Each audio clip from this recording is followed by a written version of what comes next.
viewers, very recently, a disturbing death of Shefali Zariwala has taken again the internet by storm and all the celebrities by storm. And the reason is very clear. She was only 42 and dead. Now, this was very sad. And Bollywood, as usual, the celebrities give a collective gasp and then mouth few words and then move on.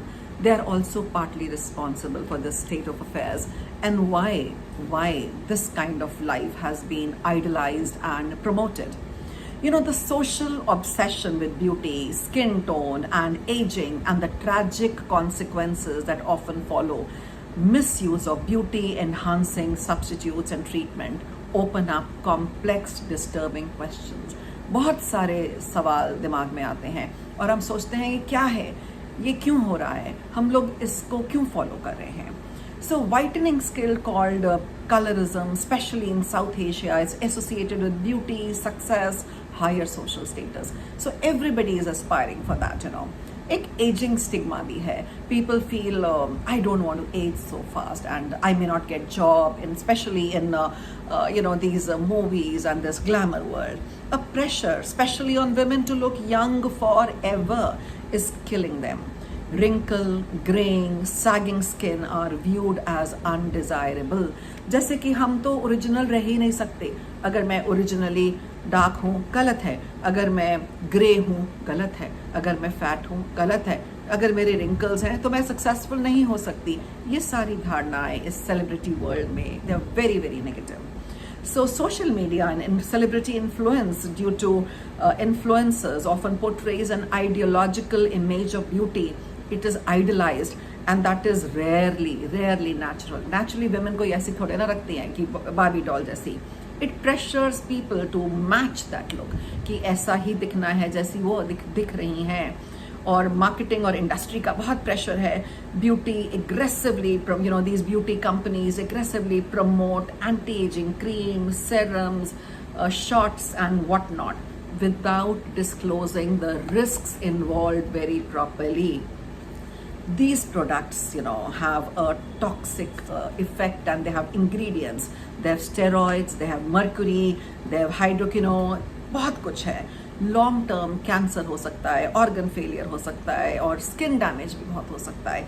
There is no end to the damage.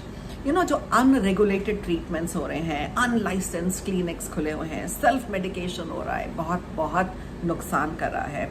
ये जो black market में injections मिल रहे हैं आजकल, जो ऑजेम्पियन जो drug है, उसकी बहुत बात हो रही है कि वेट लॉस ड्रग है. कितने सेलिब्रिटीज़ हमारे फ़नी लगने लग गए हैं. आप करण जौहर को देख लें, बहुत सारे और हैं जिन्होंने अपने को, नाम नहीं लूँगी नहीं तो केसेस कर देते हैं, जिन्होंने अपने को इतना पतला कर लिया है. सोच रहे हैं कि यही शायद सक्सेस है कि हम जितने पतले हों. एक्चुअली ऑड लगते हैं, फूलिश लगते हैं, कन्फॉर्मिस्ट ज़्यादा लगते हैं कि हमें इस इंडस्ट्री में ऐसे ही सर्वाइव करना है.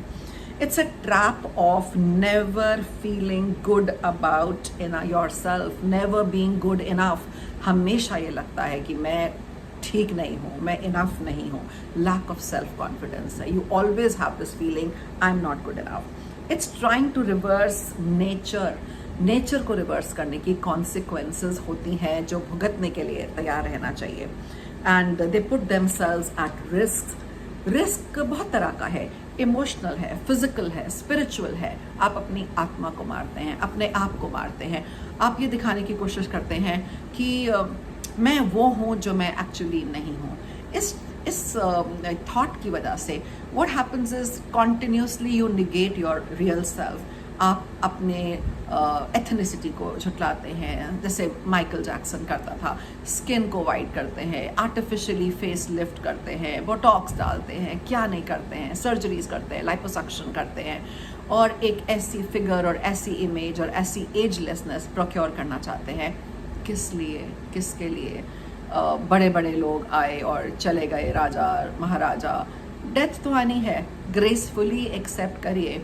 ना एलेक्जेंडर बचा, ना क्लियोपाट्रा बची, बड़े बड़े किंग्स कोई भी नहीं बचा.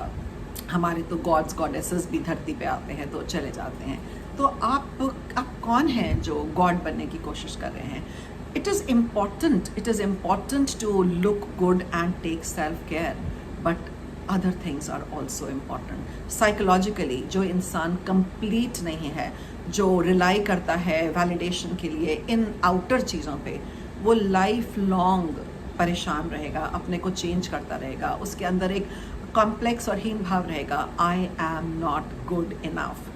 You know, there's nothing wrong with self-care and wanting to look good. But when beauty becomes obsession, आपकी लाइफ में जैसे शिफाली के घर से मिले हैं anti ageing drugs, whitening drugs, serums, और जो हमारे लोग ओजेम्पिक जैसी ड्रग्स लेते रहते हैं, इंजेक्शंस लगाते रहते हैं, ड्रग्स पे रिलाई करते हैं. इतने सारे बिग केसेस आए थे पहले ड्रग के, जो डर के मारे आगे नहीं बढ़े. हमारे को क्या मतलब, ये लोग तो ट्रीटमेंट भी अफोर्ड कर सकते हैं. जब ये सब होता है भूख मिटा सब कुछ करने के लिए, तो they are going towards a very unfulfilled life. ये अंदर ही अंदर हमेशा परेशान रहेंगे. And true wellness, you know, it's a mix of confidence, balance and self acceptance. जब तक अपने को खुद नहीं एक्सेप्ट करेंगे, प्राइड से नहीं कहेंगे I own my grey, I own my wrinkles, I own my age, तब तक आप विक्टिम रहेंगे इस दौड़ के, इस होड़ के. अपने नेचर को, अपनी एज को ग्रेसफुली एक्सेप्ट करिए, अच्छा दिखिए, पर उसको ऑब्सेशन मत बनाइए, because it is driven by unrealistic standards. It becomes dangerous. So, when she died, Shefali, it was sad. There was a collective gasp from Bollywood industry, and then it's business as usual. These fools are responsible for most of these motivations. So my appeal again to normal women, men like us, ordinary people, is don't be driven by such beauty standards, and don't make it an obsession. Be very happy with who and what you are. Take pride, be well groomed, be hygienic, be well dressed, but don't be obsessed. Live your life with confidence, live your life with self acceptance, and you will rock the world. You will not go like some of them. So I hope you agree with me and my prayers for the departed soul of Shefali Zariwala, and I don't want anybody else to go that way. Have a nice day.